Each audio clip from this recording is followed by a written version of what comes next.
A lot of you might be asking, well, why are you using that stone? You know, some people, most people you've heard of use sand rolls. Well, this is a trick for you. By using these stones, which they're about, I don't know, $4 or $5 a piece, it cuts the amount of sand rolls down almost 60%, if not more.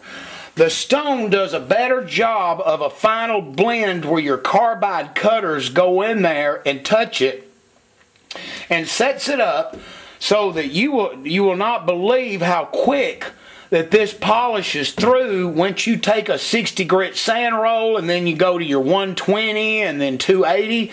The stones just really set you up to do a nice job. It blends the chamber better, and it really saves you money if you're doing this a lot, because it makes the amount of sand rolls you have to buy a lot less. Now, while these do cost a little bit, believe me, after 24 years of porting heads, I can tell you, you save money. It's just plain and simple, a bunch of money on sand rolls.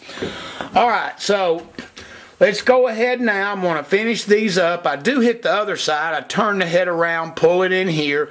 When they're completely done, we'll go to the 50 grit sand roll, and I'll show you how that pulls in. But that's just beautiful. I love that. Okay, at this point here, now that the stones have done their job, I take a 50 grit sand roll, and what I'm going to do is just lightly go in here, and look how quick that pulls the aluminum in. It don't take much after this to see why it's an excellent idea to use the mounted points and then the sand roll. I'm still on one sand roll, and I've already did the bottom halves of this is the 8th combustion chamber, I believe, or the 7th. You go in the side, and it just does a really good job of pulling that in.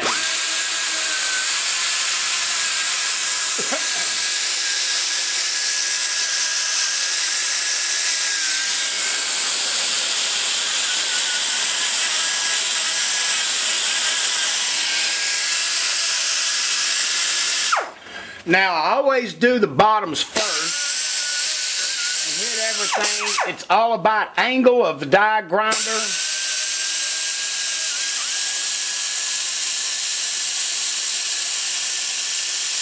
Now, with the 50 grit, the problem with it is it still leaves little divots. You go from a 40 stone to a, this is 60 grit sand roll, and then 120 and then 220.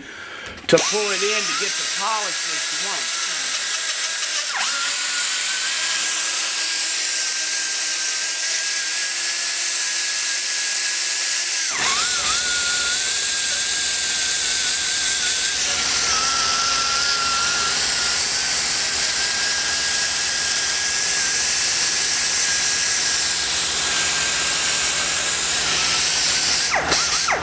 Okay. That right there is it for the 50 grit. I'll show you the other side, and then we go to the 120. Okay, I'm going to try to get a better shot so you can see the glow difference. Okay, now I've went to the 120 grit polishing roll.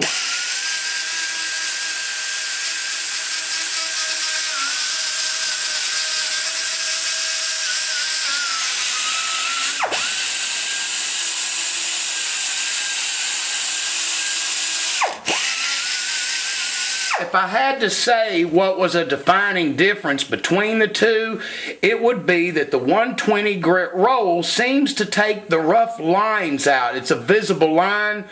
Yes, it does polish. Yes, it does smooth, but commentary will be reserved for later on this whole process. But as you can see, it's bringing a luster to it, a cosmetic look.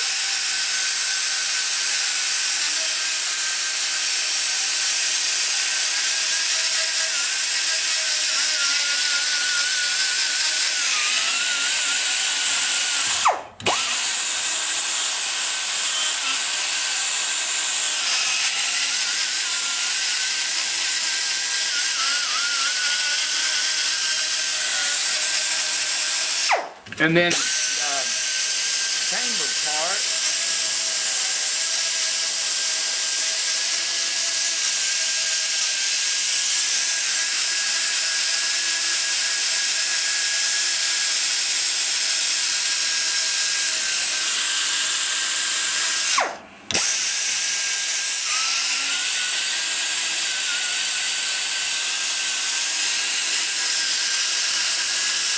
Okay. And like I said, I go from the bottom, then turn the head over, hit the top. I hit the center, because I can hit it good this way. And then the side and the corners, and then touch and blend it right here, and then I'll roll over. But if anything else, yeah, it is smoother, and it takes a lot of the visible lines out. But how much it actually helps is virtually none, but we'll get into that at the end of the polishing session. Alright, that's all for right now. I'm hoping you can see a good visual difference in it. That's why I tried to center it the best I could. Photos will be on my website, by the way. Okay, on the back side here, let's take a look at what it does to it. This, once again, is the 120 grip.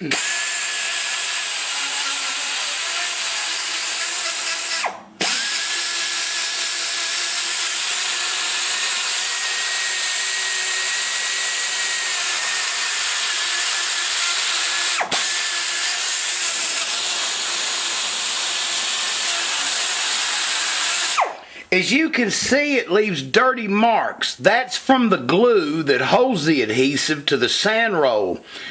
And although it has a fine polish, I don't know how it's going to look till I get on the computer and see.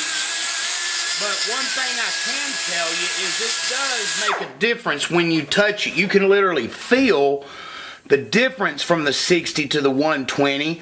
And these little lines, like I said, are from the glue, the adhesive that holds the sand roll. So if you're trying to impress somebody by giving them a polish job, there's no doubt this works. What do you do to take all them lines out and pull it in to see the luster? Well, even if you go to 300 grit or equivalent with a sand roll, you're still going to get them line marks. But after trial and error testing, I'm going to give you a secret here. This is 120 with the sand roll, and it's as far as I go to what's called a cross buff.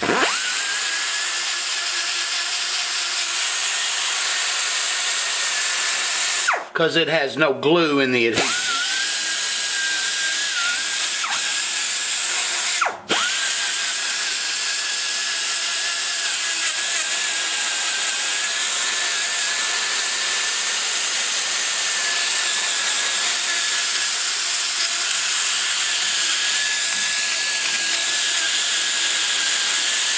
Okay, I just wanted to go over that.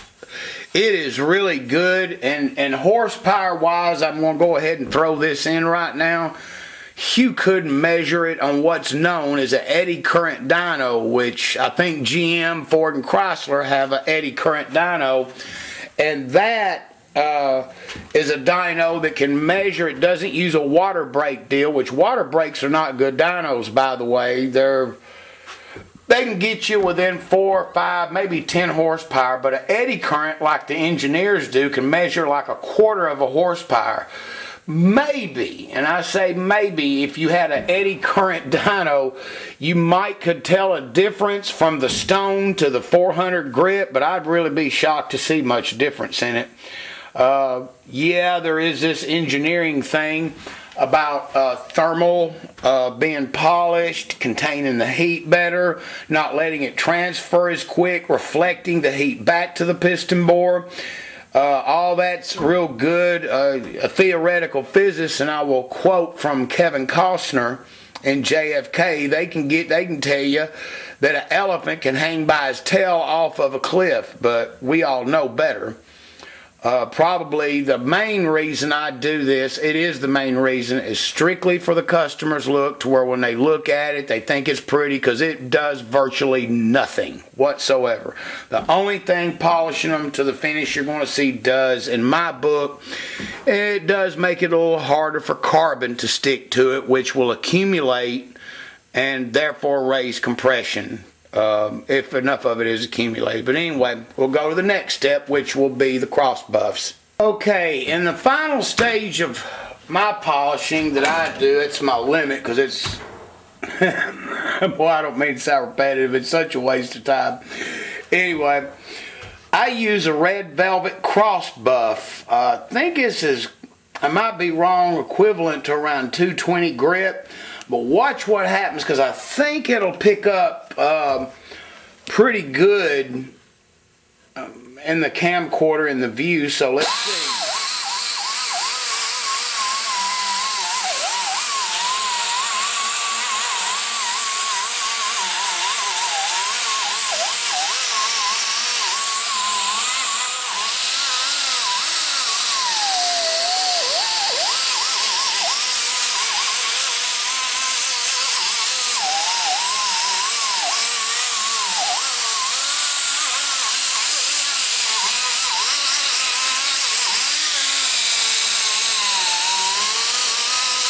Okay, now it now has a luster. They actually have, I believe, a finer grit than the Velvet, but the point here is that this don't have glue in the roll, so notice the beautiful finish. And while it feels almost identical to the other chambers, just that look like it's chrome and how it blends into it, it really makes a nice finish. It looks really good. And this ain't some of my better work, I'm not going to lie. You can see the little bitty davits in here. Not davits, but when you're going from fine cutter to stone to 60 to 120 and into this,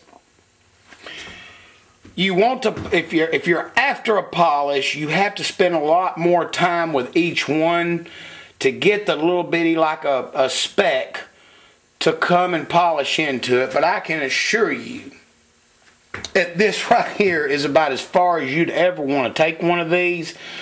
So now that this right here is done, around a 220 or even 320 finish, I have to take a look at the box, but you can just feel it and it looks really good. Of course, we're using the stock valves that come with the head. I will glass beat them and polish them. Main thing is, as long as the stem clearance is good, I'll retain them. If not, I'll have to buy a set of valves, and of course that'll be on me because I already quoted a price. But anyway, this is what you're looking for. As long as you got that kind of finish, you can say that you fully polished the chambers. Carbon will have a very hard time sticking to it. So anyway, I'm going to go ahead and finish this up. The next episode will be trimming the guides level with the aluminum with my guide cutter to form a bobtail out of the aluminum and the iron. So anyway, I will give you one more shot at it when they're totally done. Alright. Wow. Does look pretty, and I do not do this often. Okay, as you can see, all of the chambers are finally all polished with the cross buffs. It does leave a luster. Okay, and with that being done, the next thing we're going to zoom in on is right there. What I'm going to do is take the valve guide, and we use a trimming tool to trim it down level with the aluminum so we can form a bobtail. That's what's next. Alright? Alright, and this operation is pretty easy actually. This is a guide cutting tool. You can get it from Goodson or anywhere else with an 11/32 pilot. And basically all we're going to do is come in here, insert the pilot in, and trim it to where it touches the aluminum.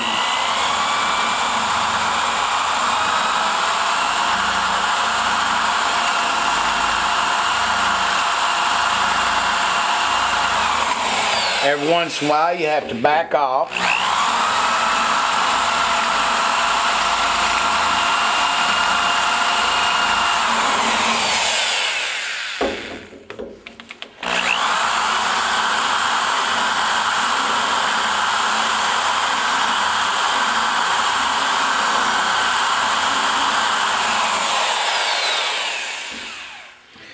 Alright, it's starting to kiss aluminum, but we want to see it kiss at the bottom so we know we got a full circle all the way around.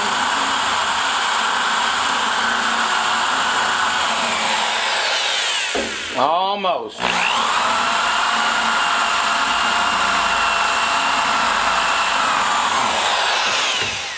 Alright, it just did it.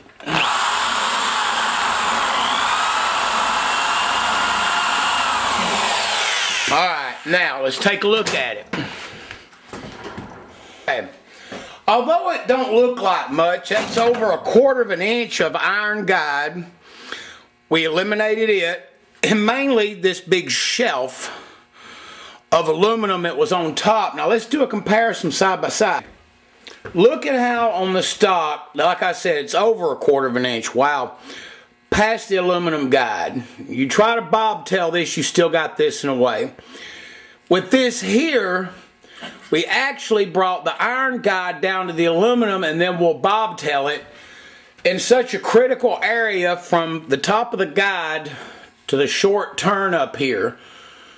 That is a major pinch point. So any area, that's why they have the pro flow valves and everything else that next down the stems. It ain't because of what's happening here. It's about getting the cross-sectional area to blend from the short turn to that guide. So we're really giving it a kick in the ass right here.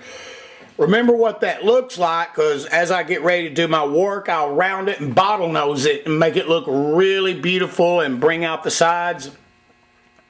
So anyway, just wanted to show you that. So I got 15 more of them to do, and the exhausts are really horrible. They'll even worse. I'll let you look at one of them when I do it. Alright, I'm going to go ahead. I almost got ahead of myself, but I always do this. I like to check a CC volume of the port before anything's done. The valve job's not been done, and this was before I removed that iron in the guide.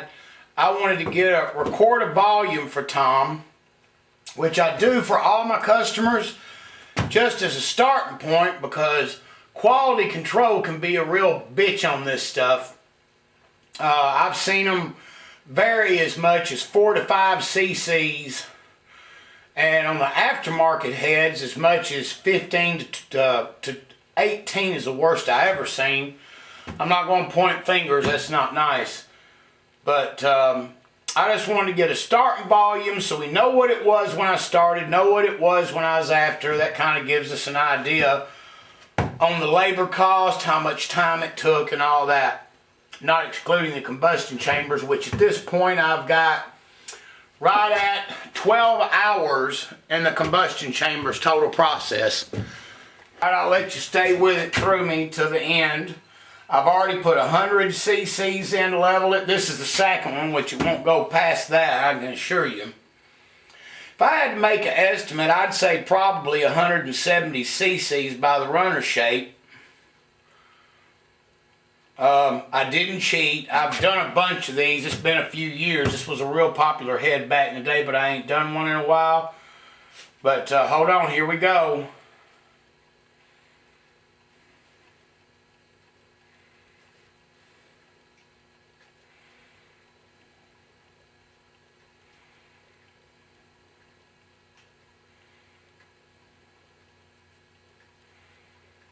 Wow. Ha! On the money. I don't know if you can see it with my barrette. Right at a 170 cc's on the money. So right off the bat, what you got here is a 461X in aluminum with a bowl job. It's a great port for a 350. 170 is good if it's properly shaped. And while this leaves a lot to be desired on shape, it's better than what they made mostly up to this point. You can just trace the years of their technology. Okay, so 170 is our starting point. We'll mark it and we'll go from there. Well, I'm trying to see if I can zoom in. No, I can't get it. 170 anyway. All right. Okay, now we got to size the center bolt hole for the tubes. I have a reamer that I use. It's thousandths and a half undersize that goes through this hole with a drill press. But as you can see, this is the tubing. I use 4130 chromoly aircraft tubing. Won't fit. I purposely make it undersized so I can take a sand roll and hone to fit like so.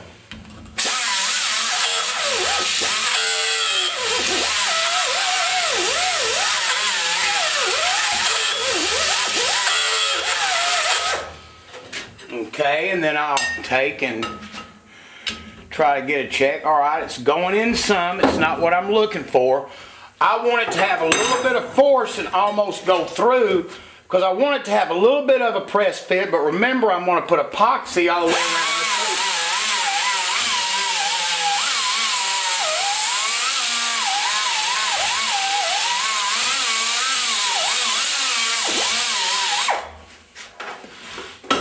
Okay, usually about the second time starts to do it. All right, there we go. All right, so I got probably over half the tube length going in there. So at this point, right here, we have to turn the head around and we have to hit it from this end. It's just like putting valve guides in a way. It has to be hit from both ends. You can't just spin one time on one side and expect it to go all the way through because it's going to have a taper to it.